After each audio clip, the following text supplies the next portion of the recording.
everybody, to Psychedelics Today. This is a show featuring Kyle and Joe. We don't have any additional guests, but we're talking about the year in review, some cool stuff we have going on, and hopefully we get into some other stuff too, speculations on what we might do with the show, and probably we're going to chat a little bit about Psychedelics 2017 in Oakland.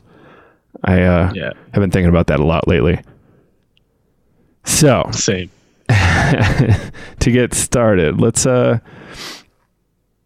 a little bit about this class we've developed. So we're trying to offer a class right now, or we are offering a class right now called Psychedelic Self-Care and Integration. So it's kind of an introduction to psychedelic self-care and integration, and we should be enabling people to take care of themselves, stay out of harm's way, and maximize the benefit, minimize the harm of psychedelic substances and experimentation and therapies, stuff like that. So what made you want to do this course, Kyle?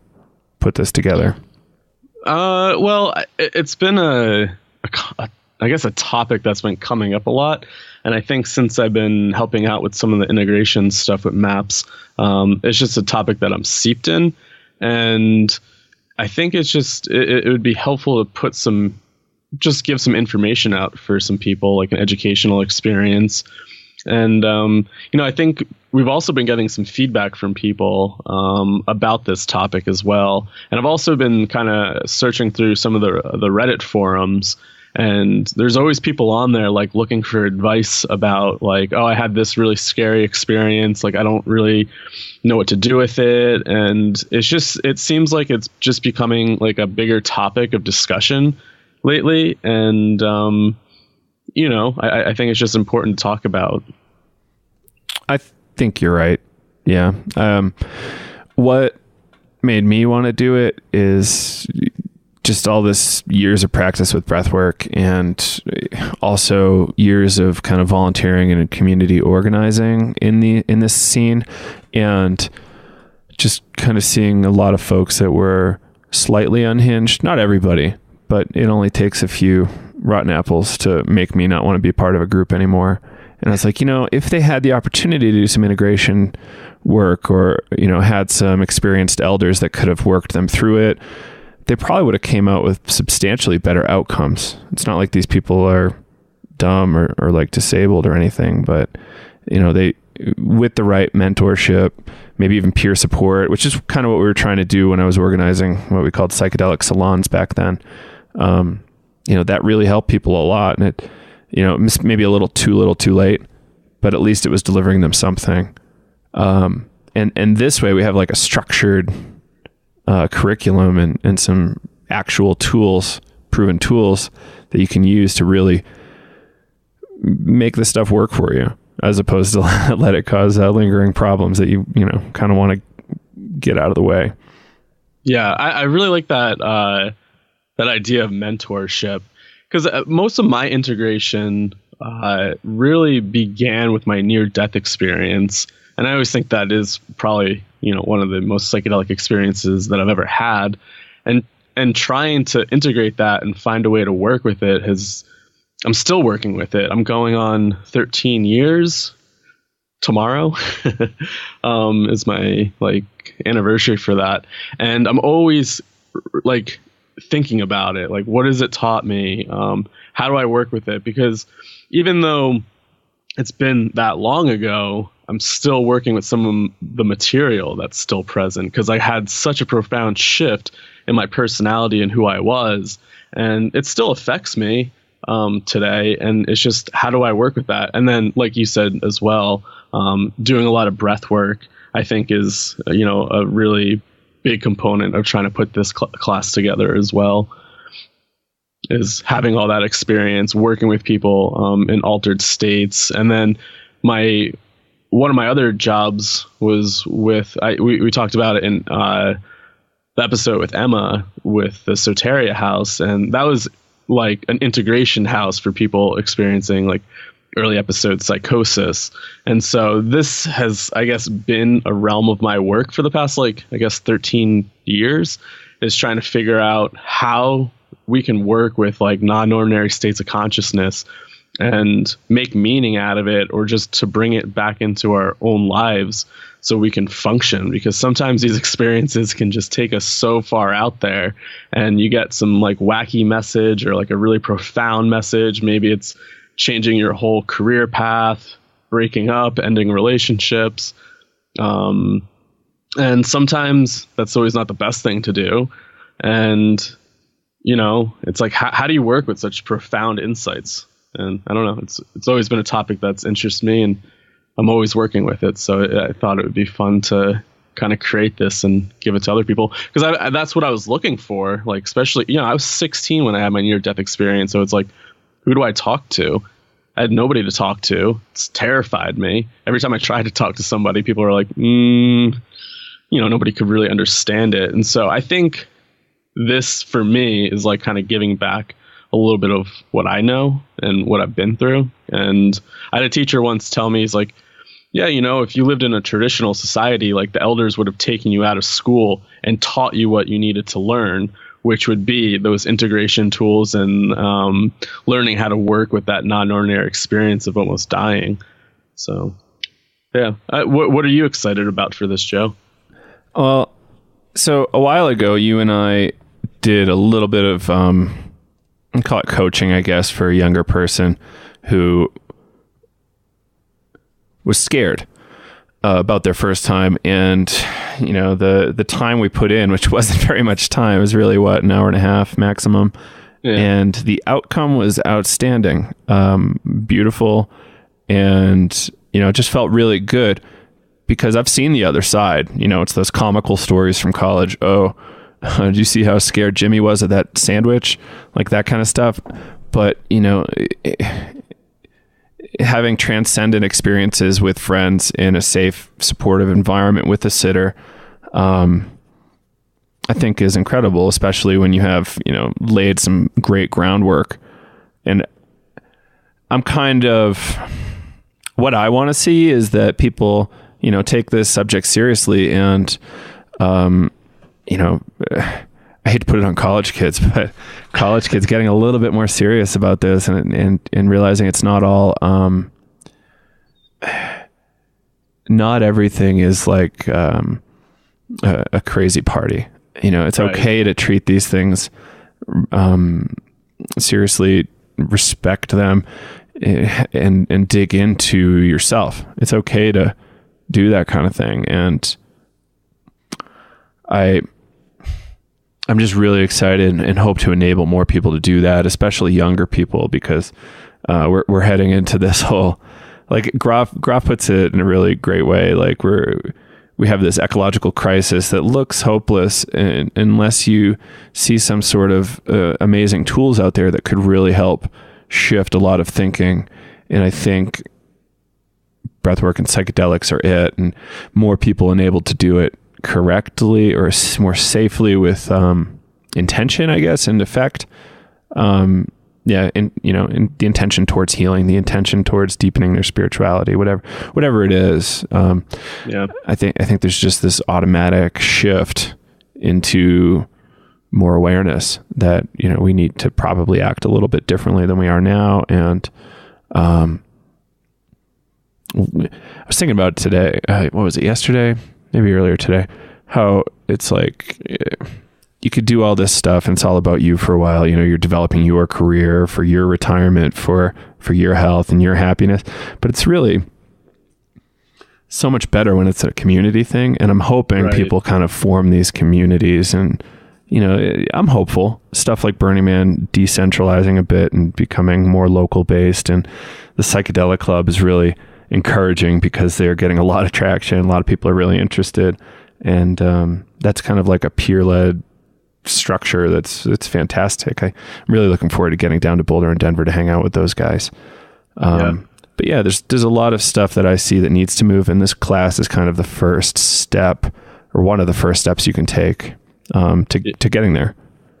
Yeah, and something that you brought up about like college, the college kids, it just reminded me of the class that I ended up creating with the Gibsons, the Psychology of Extraordinary Experiences, where it almost felt like a rites of passage. And, you know, you're 18 to 21, 22, that's your time that you're going to go out and explore and find out, it might be the first time you're leaving your home.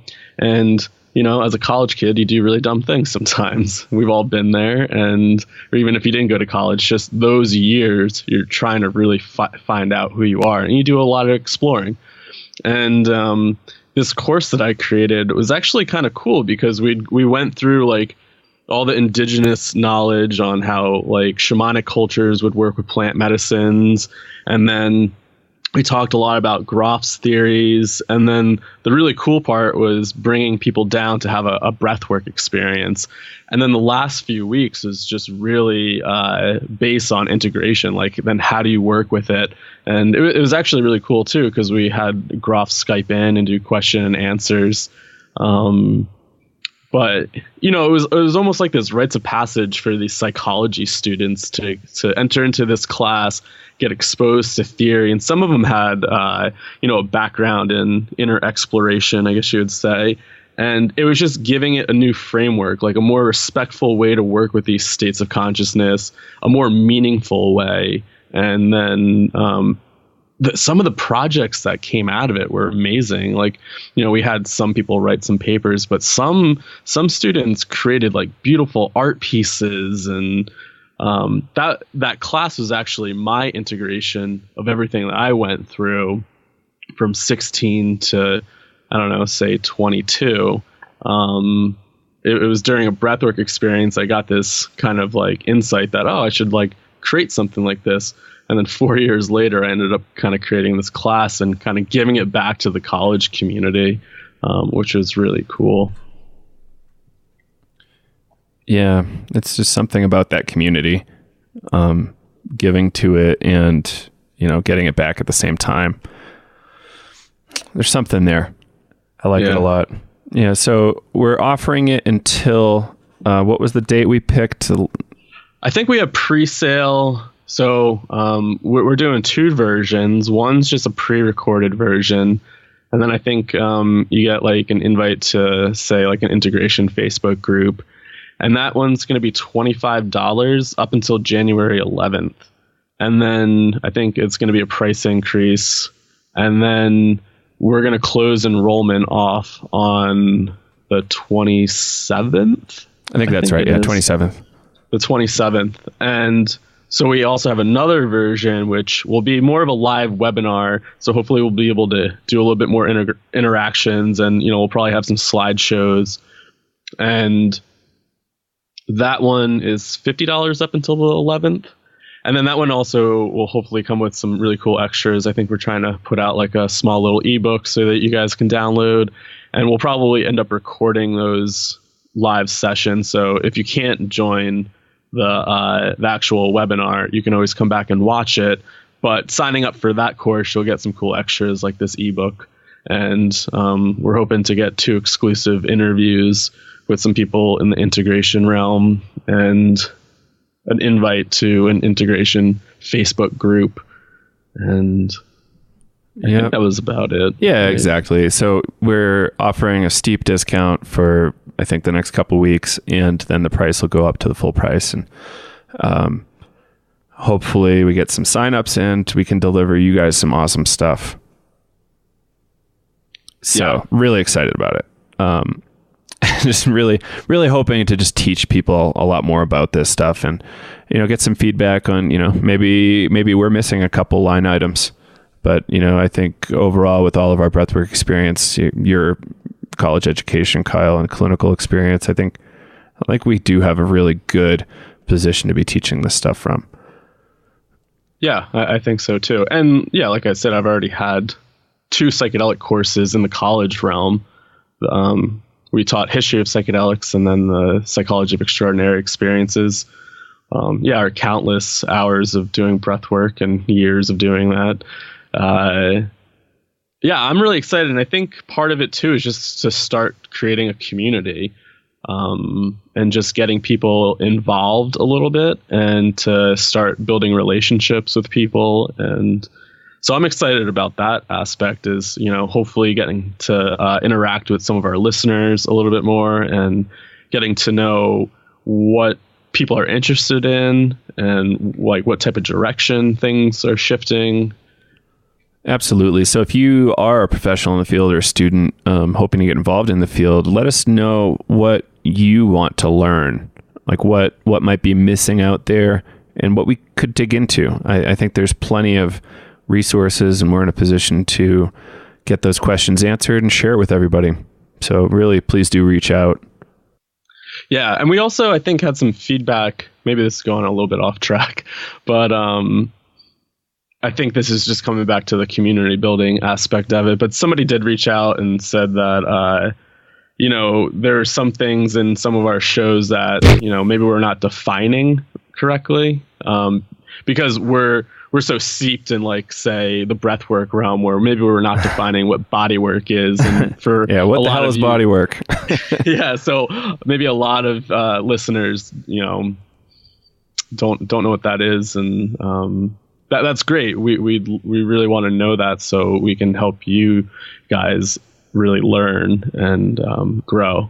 So I think we should actually do an episode on what body work is. You and I could probably do that, or we could bring in some breath workers to talk about it. Because the Mithofers with the MDMA work do some body work. It's just really difficult to discuss. So yeah. I bet we could do a show on it and do pretty well. Yeah, and if anybody's interested in learning a little bit more about that, you could go back to, I think, our third episode that we released, or maybe it was our second, with Elizabeth Gibson. Yeah. So we talked about body work a little bit with that. So it's in our archives somewhere. So on to the next topic. So I think overall, this project here, Psychedelics Today, is doing really well. It seems like we're delivering stuff with really high caliber guests. We just got a glowing review on iTunes. It's really long, and I'm really excited that he took the time to do that. And yeah, he did mention that about body work, not knowing certain terms, and also he wanted to hear more trip report stuff. Perhaps we could set up a section on the website where people submit trip reports verbally or in written form or something. And, if it meets our editorial criteria, we can post it or read it on the show or something. Yeah. I think there is something to that narrative, hearing the story, and you kind of get sucked into the magic of it just by hearing the story. Right. Yeah, and I'm wondering if they meant like some of our guests, like their maybe trip reports or experiences, because I mean, there's a whole archive of trip reports on Erowid, and you go on Reddit too. There's a bunch of trip reports, so it never really crossed my mind. But I'm guessing from maybe getting some information on our guests, that is really interesting. But then again, I always wonder how open people would want to be about that. Perhaps we could have a little sub project, call it based on Tim and Eric's bedtime stories. Call it Psychedelics Today Bedtime Stories, and you're just listening to some strange stuff before you go to bed to put you in the imaginal before the dream comes. Yeah. So how do you think the year's been? I know it's only been since May. I think the first one went up May 11. Yeah, I was just checking back on that, but I'm also thinking we started planning this out almost like a year ago. I think January or February, we started kind of talking about recording breathwork stuff with the Gibsons, and I've kind of just moved this project along. But, I think this has been my first podcasting project, so it's been a learning curve on my end with the technology and learning how to do some of this stuff, editing, but you usually take care of that end. But I've also been learning myself just so I know it. I think it's been going really great. We've been having some really awesome guests on and been having some really deep conversations. So I'm pleased about that so far. And, I jumped into this, maybe not with like huge expectations, just something for fun.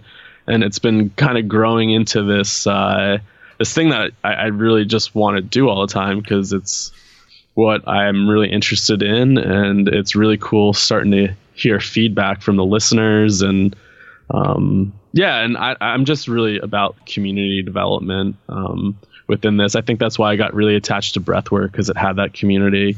And so I feel like I want to create a community with this. And yeah, I don't know. How about you, Joe? I think it's gone really well. I just looked at the numbers. We're at 16,487 downloads. So wow, awesome. 16,500 or so, which is pretty cool. And I think that's really great growth. It took one of my other shows like 4 years to get to that number. So I think we've done something good. I don't usually push the marketing or anything, but it's nice to see that kind of organic growth and people sharing it and talking about it. And, thank you to Maps and whoever else has been sharing our work. It's really, really reassuring to see that the community, large organizations in the community are sharing our stuff. I'd really like to get more involved with Hefter and, perhaps the Beckley Foundation too. I'd be curious to talk to Amanda Fielding and see what's going on in her world and how her perspective might be different from Rick Doblin's perspective on, how to proceed or whatever. I'm sure there's some slight differences in views, and it's good to get those out and to get people interested in the field aware of it. But yeah, I think overall it's been going great. I'm really, really happy to have built connections with a lot of these folks we've had on the show. And, I'd say like what I learned the most from this year probably came from that talk with Dimitri. And it was such a good show. It was such a great person to talk to. And it showed me that my biggest knowledge gap is really this whole thing of diversity in the psychedelic world and how research is really kind of whitewashed and not made available to people who are struggling, stuff like that. I know it might be making the research easier to do, but it's something we should look at. And how do we do that? Neil mentioned something. Neil Goldsmith mentioned something that really resonated with me about some sort of public-private partnership for culture preparation. How do we prepare the culture for like mass legalization or whatever? I don't know that that's going to happen with Trump, but it could happen afterwards. And, the results are really good from places like Switzerland, Portugal, wherever, Czechoslovakia. It makes sense. And, I couldn't imagine if everybody knew their dose all the time, similar to how the Colorado market is right now, it would be incredible. You knew the purity levels, all that kind of stuff in like a sealed package, like miraculous change. Yeah. I just, thinking about like, getting this stuff out there. Maybe one day it will be legal, but I just saw somebody make a comment on the episode that we put out with Gabby. Yeah. The title was, "Can psilocybin like decrease anxiety and depression in those who are facing death?" And the comment was, well, everybody's going to face death. And then it made me think about when we were talking to Catherine about, with psilocybin as this kind of rites of passage. And it's like, who knows when you're going to die? And if this medicine is available to help prepare us all to die, I mean, that'd be wonderful, to just kind of have that experience. What, some people call them like transitory tools, death before death, practicing that death. It made me really wonder too, like, yeah, these are medicines that can really change life and perspective.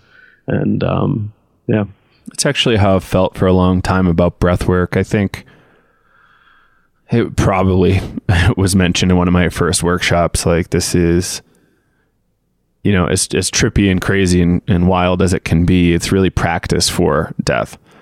Dying before dying. I don't really like the term ego death. I feel like in the drug world, it has this connotation that I think might be giving it too much credit, but at the very least it's practice. And, we'll make you more comfortable when that time comes, the more seriously you approach this stuff. Yeah. Is there anything that like you really learned besides maybe the racism topic throughout the year doing this podcast? Well, I realized how multifaceted everything is. How much is happening is really intense. I realized I learned that other drugs are also doing very well. So it's not just MDMA that's the star. Psilocybin's right behind it. And I bet LSD's not too much further behind those two. As soon as they establish this whole thing as being a certain kind of mechanism of action, then I think other drugs will quickly be tested and brought into the fold. That was kind of it, like that there's so much happening. I have to actually look at all of our posts to reflect. I was trying to do that a little bit earlier, but to just like kind of highlight what has happened in 2016 with the psychedelic world. MDMA just got passed on to phase 3 and the FDA approved that, which was, it's a pretty big step. There's been a lot of MDMA therapy training going on. So a lot of therapists and people are interested in this line of work are starting to get trained. And then that first weekend in December, it was just like a cannon shot. You had psilocybin headlines and MDMA headlines. And then cannabis has started becoming legal. How many states won this election? Between 3 to 5. Yeah. So it seems like there's been a lot of stuff going on in 2016, which has been really awesome. Like I can't imagine, I don't know, I was talking about not too long ago with just cannabis becoming legal. I don't know, back in 2007, 2008, didn't think it was that close. We thought it'd be still pretty far in the future. And then, within a few years, Colorado became legal, and then Oregon, and then Washington, now California, Maine, Massachusetts, Nevada too. Did they legalize? I forget. Great question. Medical, when I was there this year, is definitely a lot of medical shops, but I don't know about recreational. I wouldn't be surprised. Yeah, that would really boost their income. Not like they need more money in Las Vegas, but why not? Yeah. So it's been a really cool year. And now there's kind of that looming shadow. Everybody's kind of a little anxious about, it seems like, but also there's a lot of hope with this new administration. How do you feel about it overall? I don't know, talking to some of these folks and just when I was at the MDMA training and hearing Michael and Annie talk about it, it seems like, they're really hopeful because the FDA is there to hopefully block some of this political pressure. And so from the sounds of it, it's they really, the new president might not have that much power over it because it's science versus politics at that point. But who knows? It could have some pressure on, I don't know, accepting it if phase 3 does do well. But then again, after talking to Natalie and, really hearing that, this medicine might be really great for veterans, and Trump has been supporting the veterans and want more care for them. And so I don't know, I guess I'd like to speculate that, it will be really hopeful, and hopefully Trump will support the veterans and support this amazing medicine. But I don't know. I guess we don't know until until he gets in there and see how the administration acts. I remember us talking about one of the elders telling, I think it was Rick or somebody like that, don't fuck this up because this is our last chance. And that's what I'm reminded of. It's in this field, I think we just have to be extra diligent right now to make our case well, to not screw up. to keep things respectable on the level, and science will keep getting funded, privately or otherwise. Tim Ferriss has been dumping boatloads of money as a private individual into Hefter's research. So I think that stuff's going to keep going on, with or without national funding. And I think state agencies, Colorado just gave MAPS like a couple $1 million, I think, to do marijuana research. Cool. I forget what in particular. PTSD studies? I think it is. So I should probably get down to Denver and interview those people. I'll have to get some names. If anybody knows names of people who got that grant money, let me know. I'd love to reach out. But yeah, I think, who knows how it's going to shake out, but really, if we do it with integrity and really make sure our science is good, then there will be less to fault us for. And arguments against this stuff will be seen as ridiculous. I actually had a nurse the other day, a close family friend, pull the whole LSD being damaging to chromosomes thing, like that argument from the 60s. That was ridiculous. Wow. Have you heard that argument? Yeah. It's a totally bogus science that it was based on. And if you looked at the retrospective on it, it was just so outrageously done. I think they covered it in the trip report, or sorry, trip treatment. Or are you talking about acid test? Acid test. Tom Schroeder. Thank you. Yeah. Someday I'll remember the title. But yeah, I think they talked about it in there a little bit, and it was, just crazy. A key example of propaganda. And just don't fall into the propaganda, and maybe wear a suit once in a while. Yeah, I've been wearing my hair a lot shorter lately, to get respect. It's an awkward thing to do, but to be taken seriously on these kind of seemingly wild subjects. There's some sacrifices. Who is that? Ben Senna, Dr. Ben Senna in the UK, talked about. Yeah. Cessna. We should get him on the show. Yeah, that'd be awesome. But yeah, him talking about, I'm a dirty hippie, but I don't dress like one. all my friends are. Yeah. So, I'm just doing the thing to move this stuff forward. And you know what? I think a lot of people are starting to like open up about like being more open-minded about it. There's a lot of people that I end up talking to about this research, and there's a general interest sometimes after reading some of these news headlines.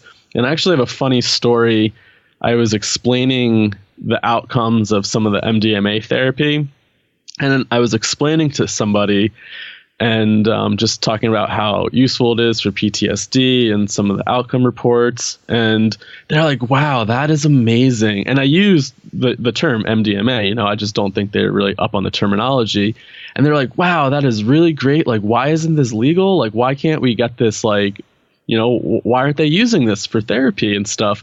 And I was like, well, because it's legal. And they're like, well, what do you mean? I was like, MDMA. And they're like, well, it sounds great. And I'm like, well, ecstasy. And they're like, what? Oh my God, no. They're like, come on. And I was just like, see, you thought it was really great until I said the taboo word that everybody is like afraid of.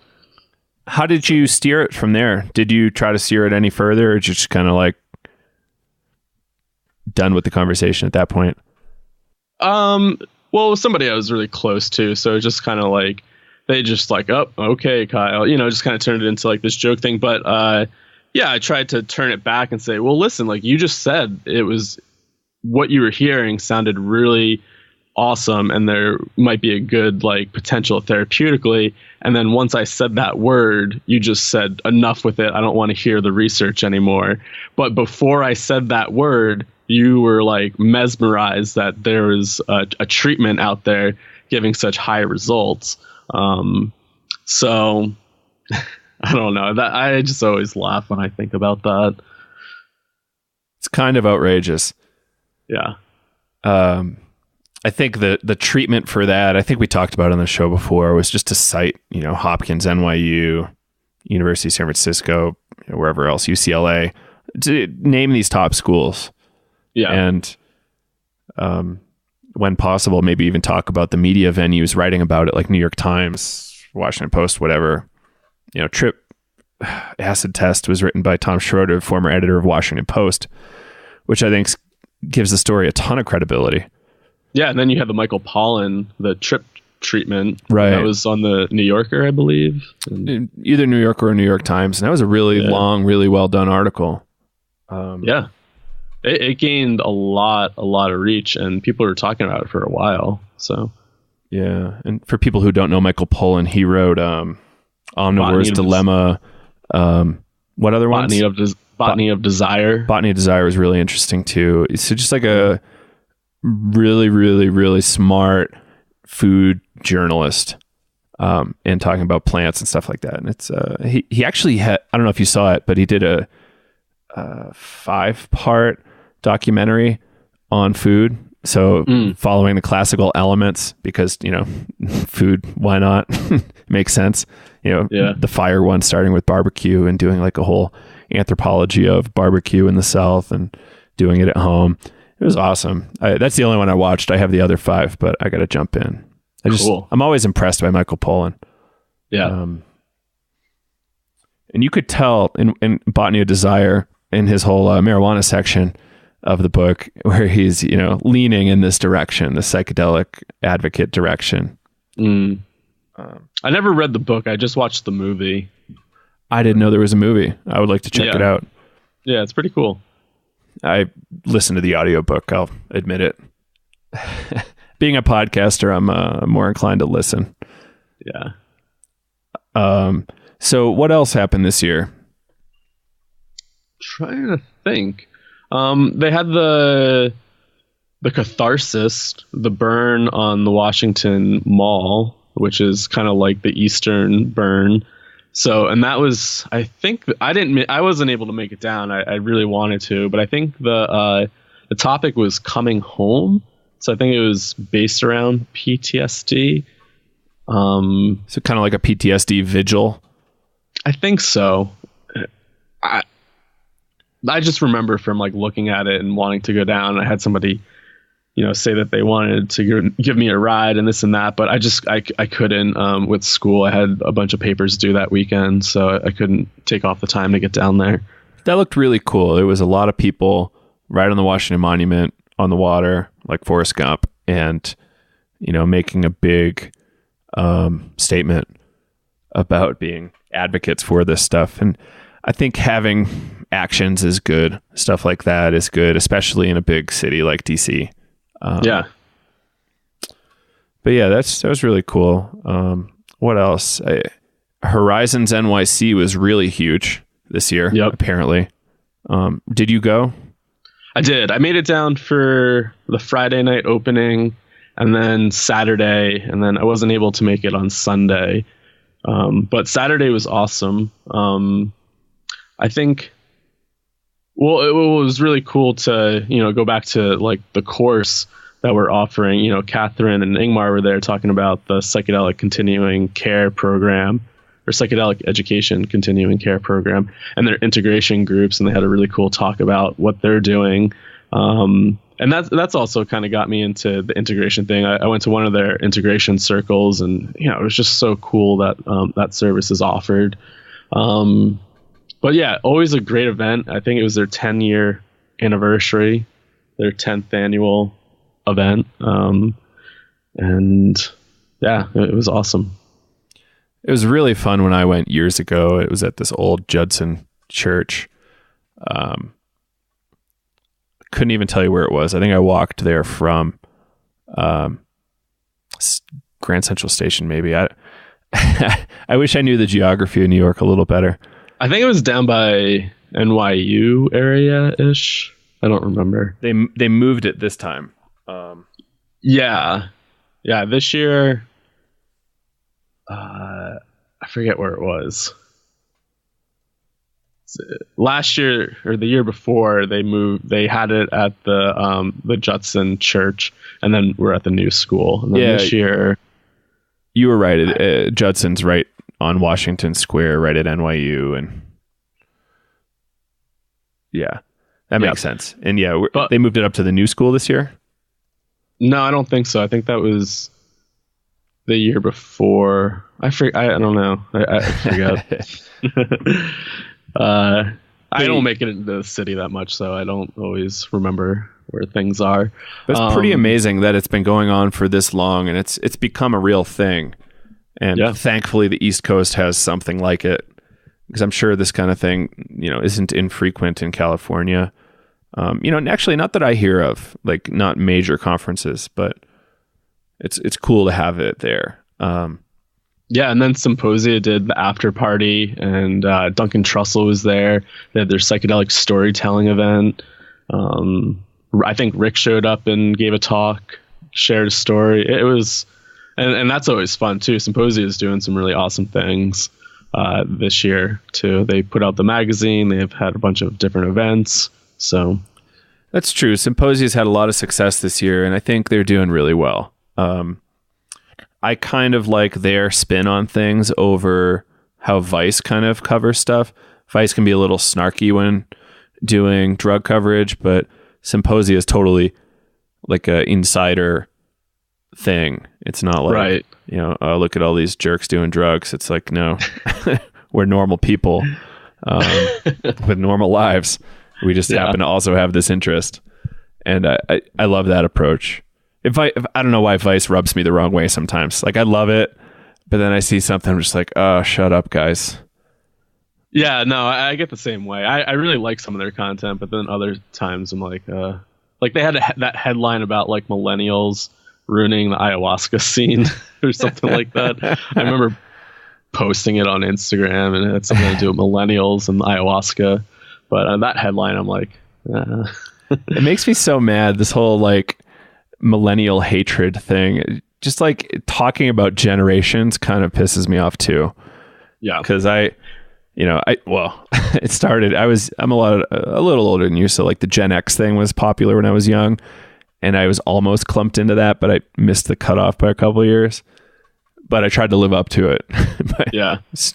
Getting on skateboards and snowboards as much as I could. But yeah, just seeing how they write about millennials now is just so kind of gross. And the fact that it doesn't stop either. It's like 5 new articles a day crapping on millennials. I've been seeing so many pop up recently, and I'm a millennial, and I don't know, it irritates me because I guess I've had a lot of these extraordinary experiences, and especially my near-death experience really just like took me out of the culture in some sense of like, whoa, like we got to wake up in some way, because like I think what we think about life is not what life is about.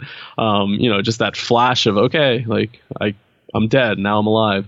But I after doing a lot of breath work and just thinking about psychedelics and intergenerational trauma, like it's not like my generation is just lazy and we created these problems. It's been passed down. Like, humans learn through observation and behavior, and whatever's passed down to us, that's just how we are. And, I think that's also a great reason why breath work and, some of these plant medicines are really useful, because it's helping us realize that like we need to get our stuff together. We need to process our own traumas, so we're not passing it down to the next generation. And that's some of the biggest insights that I've gotten from some of my breathwork sessions. It's like, oh, like my parents aren't bad people. Like they just messed up and they just passed their stuff down to me. And it's kind of my problem because I've lived in that environment and I've taken a lot of that on. But at the same time, it's like I have the choice to change it and work with it. And I think that's why I dove into breathwork so much, is because of that. It's like, I don't want to pass that stuff on to my children. Like I want to work through it. I want to get it out of my body, and like I want to create something better. Yeah, help yourself and then be able to help other people. It's that whole like wounded healer archetype. And yeah, this intergenerational trauma is very real. Gabor Mate talks about it in Hungry Ghosts, and it's intense. hearing you talk about it right there kind of reminded me that was a lot of what was going on for me through my breath work, is saying, okay, I want to heal all this trauma I'm carrying around, and be more with it, be more free to express myself, all that kind of stuff, be a little happier by not being like scared and anxious about everything, Right. Understanding kind of primate birth a little bit, like, what happened, like that whole classic study taking the monkey child away from the monkey mom, and then, having that be the control, and then give the other one like the terry cloth doll, huge differences there. What happens to the human baby when it's not with its mother for the first 3 weeks? I wrote a paper on that a while ago in my undergrad, and it was all based around rites of passages. And that moment between like birth, that infant mother relationship is so crucial to development. And I forget, oh man, I really want to just dig into that paper again. But, they're saying that like humans nowadays are considered children because considered to like Paleolithic ages. Man, maybe if I find it, I'll put it up on the blog so people know what I'm talking about. But it was through Erik Erikson, Ralph Metzner, and a few other people, and like the like human development. But it's really important. And I was just watching something today about millennials, and the one guy was talking about just how we're just overwhelmed with technology, and almost like how these corporations are like feeding into it, because like we're not caring about the future of the kids. We're just like, a lot of corporations just care about like that year and profits. And he was just saying something about like technology, and I was fortunate to grow up with some nature around me, so I got to go out and play. But then like once I was like introduced to a lot of technology, you just look at it, the parents are always working. There wasn't like a lot of like, say family time for people, or like the parents would like schedule you to do a million things, like go to this practice, go to that practice. And it's almost like the technology ended up just being like this distraction. Like the guy in this video was talking about how, cell phones and stuff like that, it's almost as addicting as not like alcohol. And it's like, sometimes it's like, oh, these parents might have just distracted themselves or too busy working. It's like, okay, here's this cell phone, just entertain yourself. And it's like, I don't know, like, is that healthy? The whole, what do they call it? Dopamine hits. Yeah, that's exactly what he was saying. You go to Facebook and you get a little micro dopamine hit when you see that someone liked your stuff, or that's why you keep going to Instagram and Facebook like a zombie. You get in a little technology loop. And I think psychedelics can help re-imprint and help you create an opportunity where you can make new patterns, like, maybe you only look at it twice a day. Because it's a weird dynamic. You are the product in social media. You are being sold to other people, because it's an advertising network. It's not, it's not made to liberate the world. It has made a lot of things easier, but it's made a lot of stuff more complex. And figuring out how to intelligently balance is the real goal. I hate to go here, but regarding the whole Russian election hacking scandal, Trump had some lines about, maybe computers have brought us too far too quick. We need to get back to basics, and just kind of like, back off from the computer thing for a while. I mean, when you think about the evolution, it has just been so quick. I think I got my first cell phone when I was a freshman. My freshman summer, I was 15, 16, and it was like a little block cell phone, and I just got it because I started working as a lifeguard, and I just had it. It was like my dad's cell phone that he just gave to me, say, hey, call me when you need to get picked up. And that's like what I would do, and it didn't have any games on it. And now, like, okay, so I'm 29. I mean, just in those couple of years, it's just been you got many computers in your pocket. It's absurd. And I don't know, it's interesting, the millennial, going back to that I know we're way off topic here, but it's such an interesting conversation. Like, we're the generation that grew up without it, and then we're the generation that grew up with it. So it's like we're in this balance. We're like in this limbo state of knowing life kind of beforehand and also growing it and learning the language of it. And now, yeah, it comes back to balance. Yeah. And I think we can look at it like an addiction, and I don't know if we want to actually go through the system and get addiction treatment, but there are these tools out there now that can enable individuals to deal with their own addictions, create new habits that are healthy and happy. And insights from positive psychology can really help you understand what you might choose to do and not do. I mean, it definitely is an addiction. When I worked with at-risk teenagers in residential, a lot of them came into my program because they tried to either like commit suicide or self-harming. And some of it was really based off of technology. It was, oh, my mom didn't get me this phone, or I can't have my phone. And you know how many kids would tell me that they're self-soothing for nighttime? They couldn't sleep if they didn't have their iPad because it helped them like go to bed. And you know, somebody was like, oh yeah, I tried to kill myself because my mom took my phone away and that's my life. And it's just like, whoa, like that's a problem that like we really need to look at. And how, and even like the cyberbullying, and you know, these kids don't have, like, nobody has privacy anymore. Once you like do something in school, it's recorded, and then you just got to show up. So half these kids hated going to school. Most of them are all like so socially awkward and have such bad social anxiety because like, oh, like so-and-so is talking crap to me like on my Facebook, and the whole school knows my life. And it's like, whoa, yeah. It's interesting. And it's a new frontier that we got to wrestle with for sure. Yeah. So, yeah, we can't yet give children ayahuasca, but you know, even though traditionally, even infants in some ayahuasca groups were given just a little bit to acclimate them to the spirit or whatever, the chemicals. Right. Yeah, it's a really interesting thing.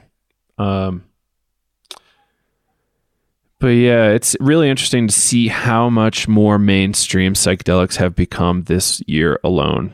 You know, that Paul Rudd movie Wanderlust that kind of awkwardly featured ayahuasca.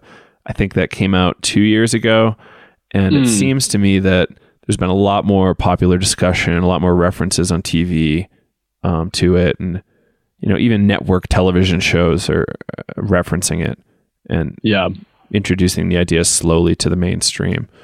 Yeah, I've seen stuff pop up in yoga journals, this and that. Yeah, and a lot of movie references. Yeah, so it's everywhere. And I think coming back to, you know, that course again, the information's out there. People are really interested in it. And then it's just like,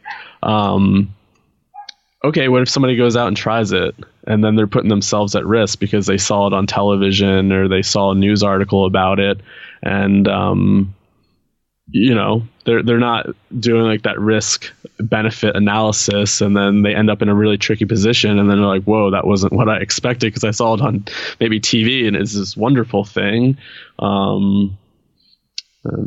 Yeah, I mean, there is a lot of risk on kind of putting it out in the mainstream and glorifying it, because things do happen.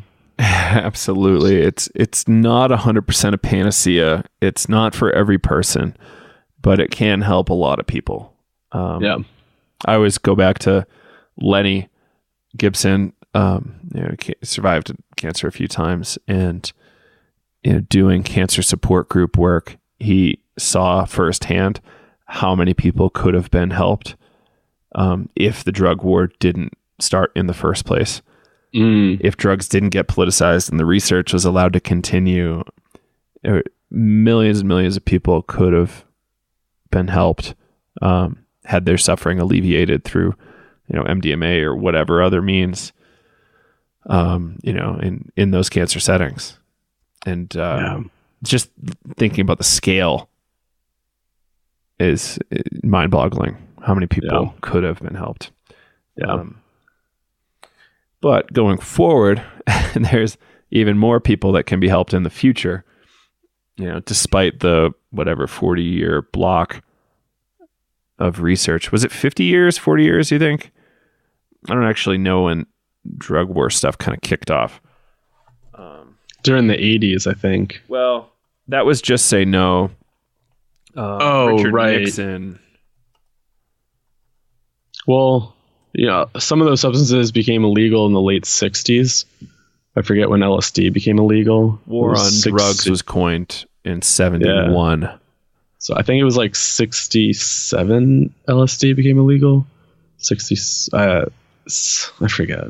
Well, this is actually an interesting point. This came out this year. It was around March. CNN article. Nixon aide says Nixon's war on drug targeted blacks and hippies. And because he was battling this whole Vietnam thing, trying to keep the war going, to fight commies or whatever. And hippies and black folks were kind of in support of the left. So he was like, how do we squash it? Well, what do they do that's in common? Oh, drugs. Perfect. Let's make that illegal. Then we can discredit them and take their power away. And then we're in a better spot on this whole war. Yeah, but the amount of people that have gone to jail on U.S. Taxpayer dollars for nonviolent offenses is outrageous. And that's crazy. The racist aspect being how many more black folks would have gone to jail than white folks, and that's Natalie Ginsburg, our last guest, kind of got into that, and that's what really kind of inspired her to do her work. Yeah, it's really crazy when you think about it. Really inhumane. Absolutely unbelievable that people think they're justified in racially targeting like that. Yeah, unbelievable. Yeah. Cool. So we're at about an hour. Anything else you want to get into? Yeah. I got to start running soon as well. I'm really looking forward to 2017, and I'm really looking forward to see how this grows. And I'm hoping that, this community, builds and we can collaborate with a lot of different people. I think collaboration is really important. I don't know. I'm feeling hopeful for 2017. And I feel like it will be a good year for growth. And I don't know. What are you thinking? I absolutely agree that 2017 is going to be great. It's going to be tricky. We're not in an easy position. Some of the top people coming into power think that no good person has ever done drugs. No good people don't smoke marijuana, stuff like that. It's like, what are you talking about? And it's totally ignorant of the history of it, like the whole anthropology of the substance, and totally ignorant of the medical facts. And I really hope we're able to pressure using actual science, actual data, to have these people reform their positions. And I think there's going to be substantially more money donated to these progressive causes like Drug Policy Alliance, MAPS, Hefter, Beckley, Students for Sensible Drug Policy. A lot of these organizations, Dance Save. I think the trick is to be, if you're in a position to, just be ready to donate money. If you see some sort of battle come up that you want to support, ayahuasca defense fund, that kind of thing. I think we have a really great infrastructure with nonprofits going into 2017, and media outlets are on the side of the research. So even Fox News, Chris Kilham, the medicine hunter, UMass Amherst professor, he does ayahuasca tourism with, I don't necessarily know with students, but he definitely talks about it in his classes where he teaches, what is that field? So like traditional plant uses. Ethnobotany. Yeah. So he does talk about ayahuasca and does that. And his wife started Helene started a really cool women's nonprofit to bring women into the jungle to do ayahuasca. And, it's, people are here, people want meaning, people are working to develop organizations and projects that bring meaningful stuff to the world. And it's easier than ever to get started. Yeah. Making an impact. Yeah. And also 2017, Psychedelic Science is coming up in Oakland, sponsored by MAPS. And when I was out there in 2000, I think it was 13, for the Psychedelic Science Conference, somebody said that the science is like 50 years ahead of the politics, and it's just like, we are, the science is ahead of the politics. And so it's, we really need to start anchoring it, and hopefully we can get some of these policies changed. But if people can make it out, I'm hoping to make it out to Oakland in April. Same here. It'll be a great time to connect with people. It's a great way to start getting involved in this. I know Oakland and the conference might not be accessible to everybody, but if you can swing it, that'd be awesome. It's the biggest psychedelic conference that happens globally. It happens here every 2 years. I think it's every 5. Maybe the last one was 2013. Oh, really? Yeah. Wow. Okay, so that's a big deal. Yeah. Yeah, I'm hoping to go. I'm hoping to get there maybe super late Thursday, and be there for Friday, Saturday, Sunday. We still got to talk to MAP, see if we can get some press passes, but otherwise we'll just have to get our own. Yeah. In any case, I'm really excited to just meet everybody and hear what people are up to and network in the audience. I just, finding the others is really helped by going to these conferences. Like, there's no better place to meet more people than a psychedelic conference. Maybe other than Burning Man, but that's even more expensive. Yeah. So get out there and find the others. Yeah. And that's a Terrence McKenna quote, for those who aren't aware. Find the others. Cool, man. I think that's good for now. People can find information about the course we've been talking about at psychedelicstoday.com or psychedelicstoday.teachable.com. You'll see both offerings in both places. We have a little video that tries to explain it. And if you have any questions, feel free to email us at psychedelicstoday@gmail.com. Or we have a contact form at psychedelicstoday.com where you will email us at the same place. Yeah. And if you do go to psychedelicstoday.teachable.com, there's a button that says enroll now. I think that just enrolls you into the school, the Teachable school, and then you'll have to sign up for the course. I just did that and realized that you have to sign up after you enroll, or you just go down the page and there's the 2 courses available, and then you sign up. But yeah, I just want to say thanks for everybody for your support and listening over the past few months and supporting this project. And reach out, let us know. We love hearing from folks.